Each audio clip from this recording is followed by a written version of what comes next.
기도하겠습니다.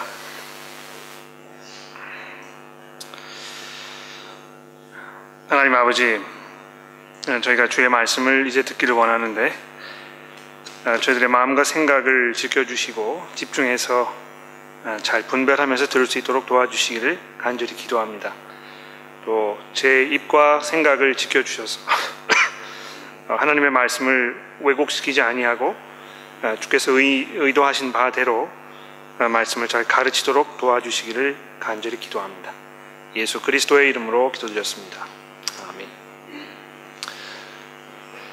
여러분이 아시는 대로 저희 교회에서 상당히 오랫동안 이 사역 동역자에 관해서 여러분들에게 말씀을 드려오고 있습니다. 오늘도 아마 광고 시간에 광고가 됐을 거라고 생각을 하지만 이제 다음 주면 올해 새로 사역 동역자로 등록하실 분들 그 마감을 하게 되어 있습니다. 저희가 왜 그 사역 동역자에 대해서 계속 강조하고 또 여러분들이 사역 동역자가 되도록 저희가 권해드리는 것인가? 그 이유가 오늘 본문 말씀으로 정해놓은 이 에베소서 4장의 말씀에 아주 잘 요약이 되어 있습니다.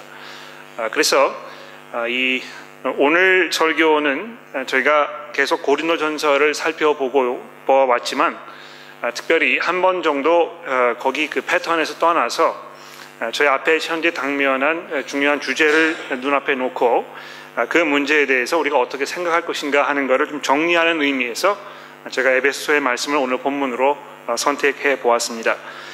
그래서 그런 의도가 있다는 것을 여러분이 염두에 두시고 오늘 설교 말씀을 들어주시면 그러면 대단히 감사하겠습니다. 이 성장이라는 것에 관해서 여러분에게 말씀드리기를 원합니다. 그리스도인으로 살아가는 데 있어서 성장이라는 것은 옵션이 아닙니다. 무슨 말씀이냐면 성경에서는 특히 신약 성경에서는 이 그리스도인과 이 성장을 한데 묶어서 생각하고 있다는 것입니다. 즉 다시 말해서 성장하지 않는 그리스도인은 성경에서 등장하지 않는 것입니다. 우리가 예수를 믿고 그리스도인으로서 살아가는 데 있어서 그냥 그 자리에서 계속 맴돌고 있는 제자리 걸음을 하는 성도를 성경은 인정하고 있지 않다는 것입니다. 그래서 이 그리스도를 영접해서 그 순간부터 우리가 하나님 나라에 들어갈 때까지 우리 삶의 여정을 계속해서 이 앞으로 전진하는 것으로 성장하는 것으로 성숙함으로 나아가는 것으로 계속해서 우리에게 표현하고 있다는 것입니다. 그러므로 오늘 본문 말씀을 우리가 살펴볼 때에 과연 우리가 어떻게 성장해야 할 것인가, 또 성장한다는 것이 뭘 말하는 것인가, 또 그 성장한 사람의 모습이 어떤 것인가, 또 이 성장을 통해서 우리가 무엇을 기대할 것인가, 이런 그 주제들을 우리가 조금 생각해 보려고 하는 것입니다. 여러분 그 본문을 가지고 계시니까 이제 본문 말씀을 조금 살펴봐 주시고 거기에서 몇 가지 중요한 점들을 우리가 살펴보도록 하겠습니다. 그 4장 전체를 아마 1절부터 16절까지 읽으셨겠지만 오늘 특별히 11절부터 16절에 있는 그 몇 가지 말씀을 집중적으로 다루어 보도록 할 것입니다. 첫 번째 말씀드리고 싶은 것은 이 성장이라는 것이 어디로부터 오는 것인가 하는 것입니다. 이것이 누구의 책임인가 이렇게 돌이켜서 물어볼 수도 있겠고요. 과연 이 성장이라는 것이 어떻게 가능한 것인가 그 문제를 말씀하는 것일 수도 있습니다. 자, 그걸 염두에 두시면서 11절의 말씀을 보십시오. 여기 보시면 그가 어떤 사람은 사도로, 어떤 사람은 선지자로, 어떤 사람은 복음 전하는 자로, 어떤 사람은 목사와 교사로 삼으셨으니 이는 성도를 온전하게 하여 봉사의 일을 하게 하며 그리스도의 몸을 세우게 하려 함이라. 자, 이렇게 되어 있습니다. 여러분 거기 보시는 이 11절에 등장하는 그가라는 그 인칭 대명사는 누구를 말하는 것입니까? 이 부활하셔서 승리하신, 그래서 하나님의 보좌 우편에 앉아 계시는 그 예수 그리스도 그분을 말하는 것입니다. 그분께서 이 땅에 오셔서 그 십자가의 그 고통을 당하시고 죽으신 바 되었다가 이제 부활하셔서 하나님의 보좌 우편에 앉으셨다고 7절부터 10절까지 말씀하고 있는 것입니다. 그래서 하나님께서 그 승리하신 예수 그리스도 그분을 하나님의 보좌 우편에 앉혀 놓으셨는데, 그 하나님의 보좌 우편에 앉아 계시는 예수 그리스도께서 교회에 선물을 주고 계신다는 것입니다. 어떤 선물을 주신 것입니까? 어떤 사람은 사도로, 어떤 사람은 선지자로, 어떤 사람은 복음 전하는 자로, 어떤 사람은 목사와 교사로 선물을 주신다는 것이죠. 그런데 그 선물을 주시는 이유가 무엇입니까? 12절 말씀해 보시면 이는 성도를 온전하게 하여 봉사의 일을 하게 하며 그리스도의 몸을 세우려 함이라, 이렇게 되어 있습니다. 여기 그 그리스도의 몸을 세운다는 이것이 이 성장을 다른 말로 표현하는 것입니다. 그리스도의 몸이 성장하도록 하기 위해서 부활하시고 승리하신 예수 그리스도께서 선물로 교회에 이 목사와 사도와 교사와 선지자를 주셨다는 것입니다. 자, 이것은 우리에게 뭘 말하는 것입니까?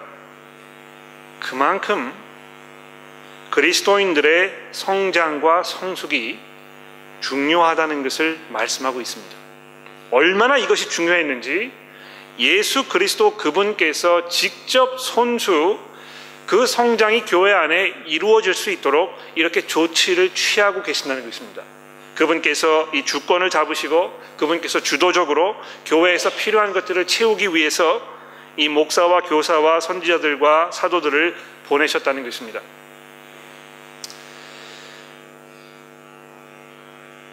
우리는 얼마나 이 성장하는 것을 중요하게 생각하고 있는지 좀 돌아볼 필요가 있습니다.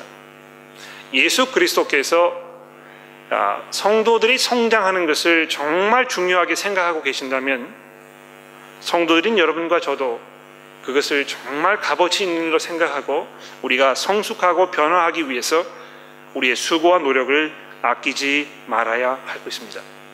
그래서 벌써 이런 면에서 그냥 아무런 변화 없이 그냥 제자리 걸음을 수십 년 동안 해오고 있는 분들이 계시다면 내가 과연 예수 그리스도의 사람인가 심각하게 돌아볼 필요가 있는 것입니다.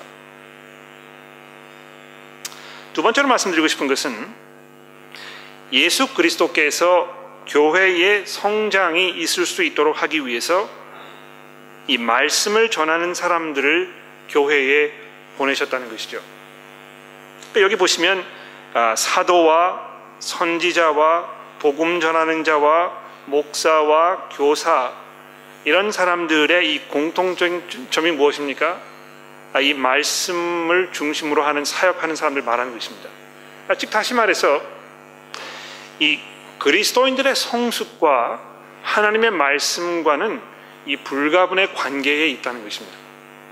하나님의 말씀이 있지 아니하고는 그리스도인들이 성숙할 수 없습니다. 또 성숙하고 있는 그리스도인들은 이 하나님의 말씀과 아주 밀접한 관계를 맺고 있는 사람들을 말하는 것입니다. 그래서 혹시 여러분이 내가 지금 그냥 계속 오랫동안 제자리 걸음을 해오고 있다 생각이 되시면 아마 이 자아 진단을 하시는 첫 번째 방법으로 내가 얼마만큼 하나님의 말씀을 갖춰야 하고 그 말씀 가운데 살고 있는가, 이 문제를 먼저 한번 생각해 보셔야 할 것입니다. 제가 얼마 전에도 말씀을 드렸지만 기독교의 역사상 그 최고의 책이라고 생각이 되는 기독교의 고전 중에 기독교 강요라는 책이 있습니다. 그 요한 칼빈 선생님께서 쓰신 책인데요. 이것이 이 교회의 이 그리스도인의 삶과 또 성경과 교회와 이 모든 이 우리의 삶을 아주 방대한 분량으로 포괄적으로 처음부터 끝까지 서술해 놓은 이러한 책이라는 것이죠. 그런데 그것을 잘 읽어보시면 이 칼빈이라는 분이 얼마나 성경을 처음부터 끝까지 꿰뚫어 보고 계셨는지 우리가 알 수 있습니다. 그분이 얼마만큼 수많은 곳에 이 성경 구절을 인용해서 그 자기의 집필하고 있는지를 우리가 살펴보게 되었을 때 놀라지 않을 수 없는 것입니다. 이 책이 거의 한 450년 전, 500년 전가량 쓰여진 책인데요. 그때는 지금처럼 컴퓨터가 있던 것도 아니고 그렇다고 이렇게 제본이 잘 되어 있는 성경을 가지고 있는 것도 아니었습니다. 그저 아주 이 두껍고 또 투박한 그리고 뭐 잘 보이지도 않는 손으로 쓴 그런 책들을 가지고 그것을 성경으로 쓰고 있었는데, 이 칼빈이라는 이 분께서 그런 어려운 상황과 열악한 그 환경 속에서도 얼마나 성경을 가까이 하셨는지, 그분이 성경을 처음부터 끝까지 거의 다 외우고 계실 정도로 아주 성경과 가까운 삶을 살고 있었다는 것입니다. 아마 여러분들은 그분은 신학자니까 그래서 그분이 그렇게 하실 수 있었겠지 이렇게 말씀하실지 모릅니다만, 제가 알고 있는 우리 교회의 연세 많으신 분들 가운데에서도 경건하게 매일매일의 삶을 그리스도를 닮아가는 모습으로 살고 계시는 어르신들을 보게 되었을 때 공통점이 한 가지 있습니다. 무엇입니까? 그분들이 하나님의 말씀을 아주 사랑하고 그 말씀을 정말 하나님 그 꿀보다 달게 여기는 삶을 살고 계신다는 것입니다. 그래서 성숙하고 성장하며 변화되는 모습을 살기 원하십니까? 하나님의 말씀을 가까이 하셔야 합니다. 제가 토요일 날 아침마다 만나는 우리 남성분들이 몇 분 계시는데요. 저희가 몇 달 전에 서로 이 협약을 맺었습니다. 계약을 맺은 것입니다. 무슨 계약입니까? 우리가 매일매일 성경을 한 장을 꼭 읽자. 이렇게 해서 내가 오늘 성경을 어디를 읽었는지 이 카카오톡으로 서로 얘기하고 이렇게 하는 것을 우리가 꾸준히 해오기 시작을 했습니다. 그런데 그걸 참여하고 계시는 분들이 스스로 그것을 느끼고 계시는지 모르겠지만, 적어도 제가 보았을 때 그것을 자발적으로 참여하셔서 시작하고 계시는 분들 가운데는 벌써 뭐 3개월 정도밖에 시간이 되지 않았는데도요, 그 삶이 윤택해지는 것이 아주 눈에 분명하게 드러나고 있는 것입니다. 그분들의 그 표정 속에, 그분들의 그 말 속에, 그분들의 그 하시는 그 삶에 대한 접근 방법에서 이 하나님의 말씀이 이 효과를 이 형제의 삶 속에 아주 막대하게 미치고 있구나 하는 것을 우리가 깨달을 수 있는 것입니다. 여러분께서 교회에 오셨을 때, 또 성장그룹에 가셔서 성경을 공부하실 때, 또 저희 교회 그 웹페이지에 매일 아침 뜨고 있는 오늘의 묵상 말씀을 통해서 여러분의 개인적인 성경 말씀 읽는 것을 통해서 하나님의 말씀을 가차히 하지 아니하시면 성장하는 것이 불가능합니다.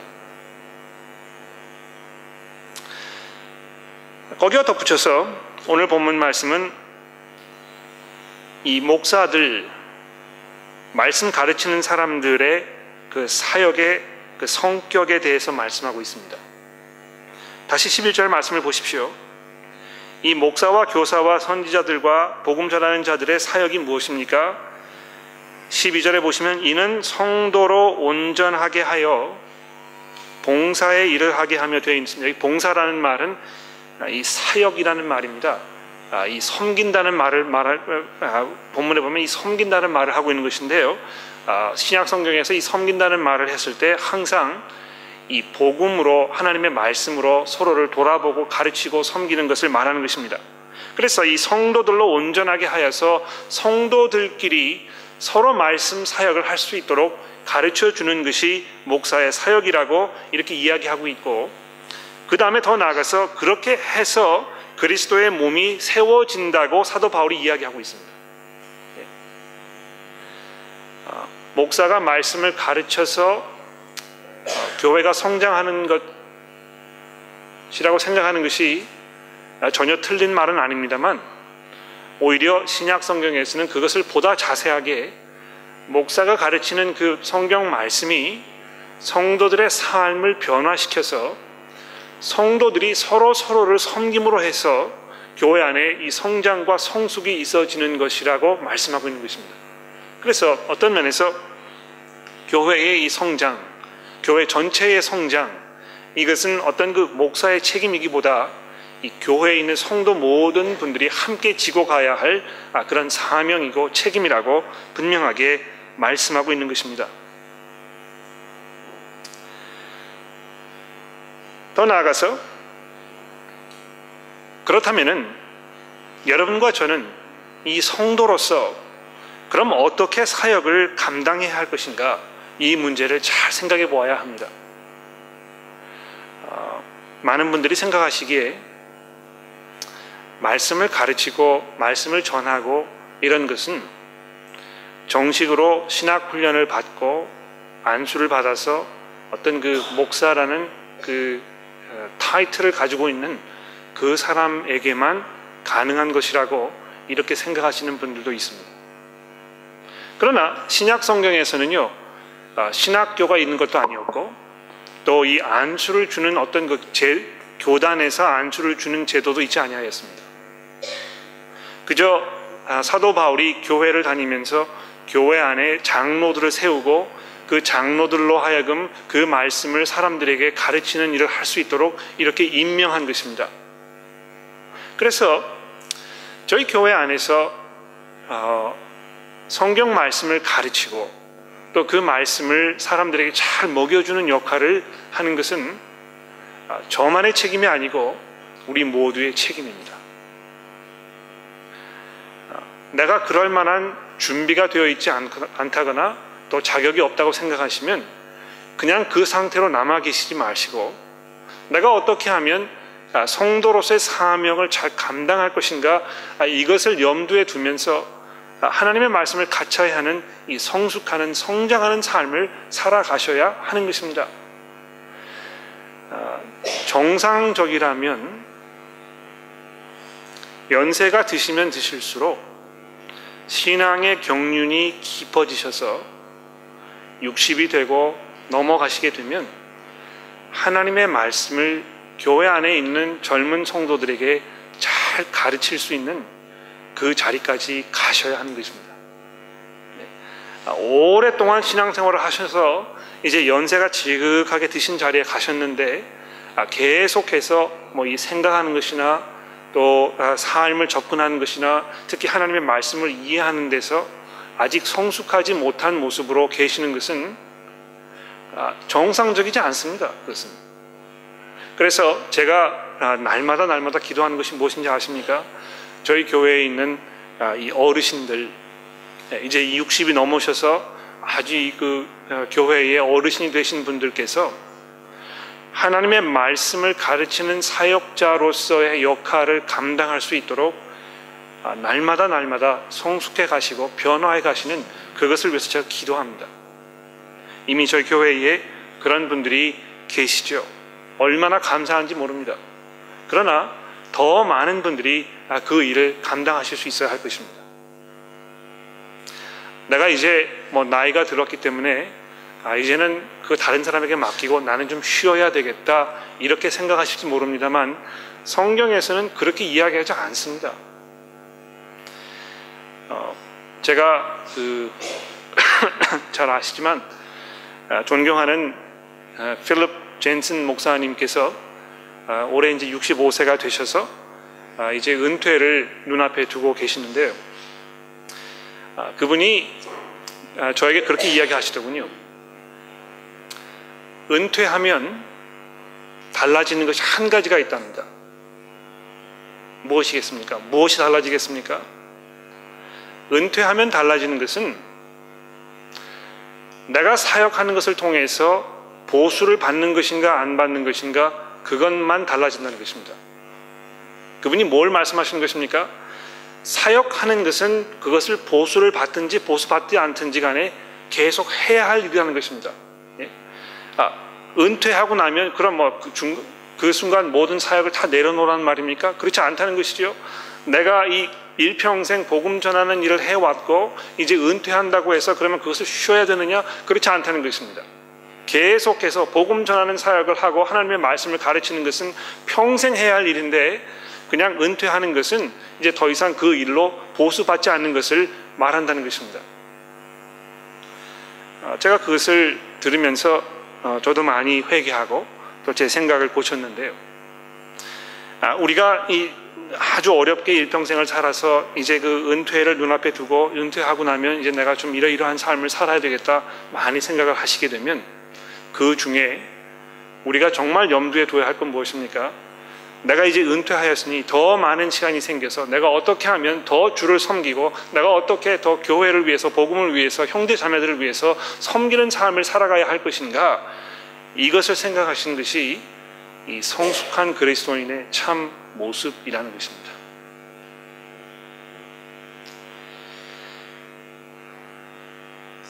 계속해서 13절 말씀에 보십시오. 이 성장이라는 것의 이 종합적인 포괄적인 그 배경이 무엇입니까? 우리가 서로를 섬김으로 해서 13절에 우리가 다 하나님의 아들을 믿는 것과 아는 일에 하나가 되어 온전한 사람을 이루어 그리스도의 장성한 분량이 충만한 데까지 이르리니 이는 우리가 이제부터 어린아이가 되지 아니하며 사람의 속임수와 간사한 유혹에 빠져 온갖 교훈의 풍조에 밀려 요동하지 않게 하려 함이라. 그렇습니다, 여러분. 이 성숙한다는 것은 뭘 말하는 것입니까? 왔다 갔다 하지 않는 걸 말하는 것입니다. 이 이야기를 들으면 거기에 귀가 솔깃하고 또 저렇게 유행하는 것을 보게 되면 거기에 마음이 쏠리고 이렇게 왔다 갔다 하는 우왕좌왕하는 그런 삶을 말하지 않는다는 것입니다. 아주 굳건하게 하나님의 말씀 가운데 든든한 뿌리를 내려서 견고하게 서여 있는 이 나무처럼 흔들림이 없는 삶을 말하는 것입니다. 그 삶 속에 어떤 어려움이 와도 어떤 시련이 닥쳐도 그 삶 속에 어떤 유행과 풍조가 지나가더라도 아주 일괄적으로 변함없이 하나님의 말씀 가운데 소망 가운데 살아가고 있는 삶을 말하는 것입니다. 그 사람은 15절 말씀해 보십시오. 오직 사랑 안에서 참된 것을 하여, 자 이렇게 되어 있는데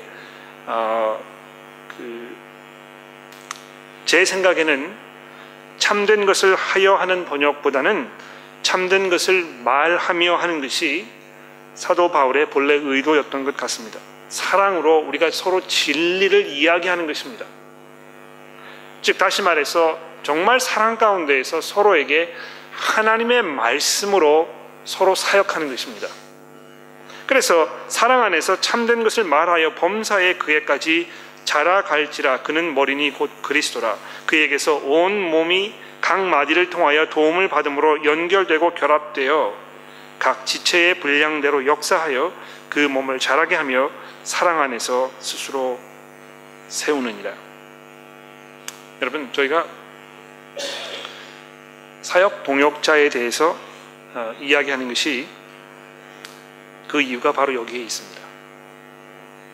어떤 면에서 사역 동역자라는 이 개념은 성경에서 이야기하고 있지 않은 어떤 그 새로운 카테고리라고 생각하실 수도 있을지 모르겠습니다.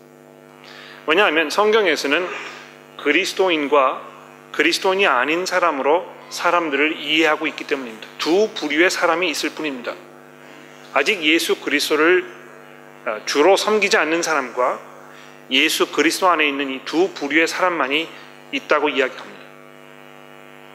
그리스도 안에 있는 사람들이면 그 사람들은 누구나 정말 그 머리이신 예수 그리스도의 모습으로 닮아가기 위해서 또 주변에 있는 내 형제 자매들이 그 일에 동참하기 위해서 정말 내가 가지고 있는 모든 그 수고와 노력을 다 쏟아붓는 그런 삶을 살고 있는 것을 말하는 것입니다. 그래서 그리스도인이 있고 거기에 또 새로운 어떤 사역 동역자라는 카테고리가 있다고 성경이 이야기하지 않습니다.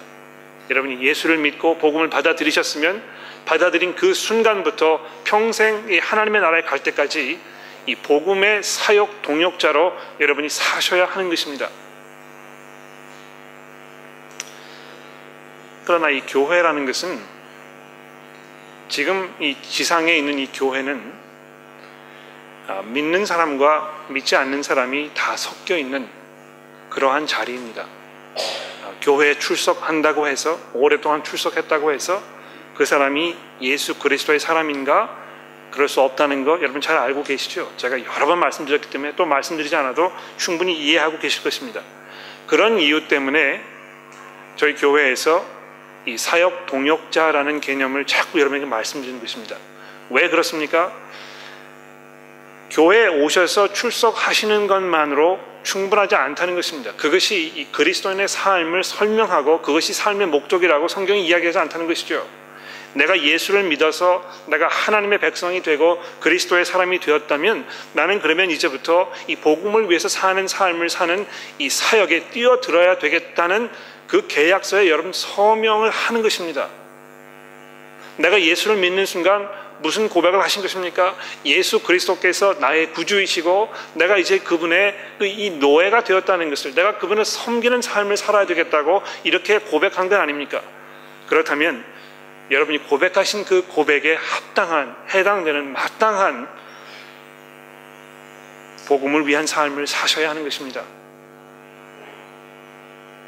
주저하지 말아야 하는 것입니다. 자꾸 뒷걸음치지 말아야 하는 것입니다. 여러분이 처음에 예수 믿을 때 약속하셨던 것처럼 내가 주를 위해서 살아야 되겠다고, 그 기회가 있을 때마다 내가 뛰어들어야 되겠다고 매일매일 재반복 확인하는 것입니다. 그분들이 사역 동역자입니다. 어떤 면에서 그냥 그리스도인들이라고 이렇게 이야기하면 마땅할 것 같은데요. 하도 이 그리스도인이라는 말을 설명하는 데 있어서 많은 분들이 이 왜곡된 생각을 가지고 계시기 때문에 불가분 저희가 이 사역 동역자라는 개념을 사용해서 여러분들에게 이 성경이 이야기하고 있는 이 개념을 좀 가르쳐 드리려고 하는 것입니다. 그러므로 사역 동역자라는 것은 어떤 직함, 이거 아닙니다. 왜 나는 사역 동역자로 불러주지 않는가? 이렇게 생각하실 필요도 없습니다. 여러분이 내가 복음을 위해서 살겠다고 작정하셨으면 예수 그리스도께서 마땅히 당연하게 나의 모든 것들을 요구하실 수 있는 이 온 세상의 주이시라는 것을 여러분이 인정하고 계신다면, 그러면 주저하지 마시고 이제 사역 동역자로 나서십시오. 아마 광고 시간에 말씀을 드렸겠지만 나가실 때 보면 뒤에 그 등록지가 준비되어 있으니까 서슴지 마시고 작성하셔서 내가 이제부터 이 교회에서 복음을 위해서 형제 자매들과 함께 한 방향으로 가는 삶을 살겠다고 이렇게 약속해 주시면 고맙겠습니다. 기도하겠습니다.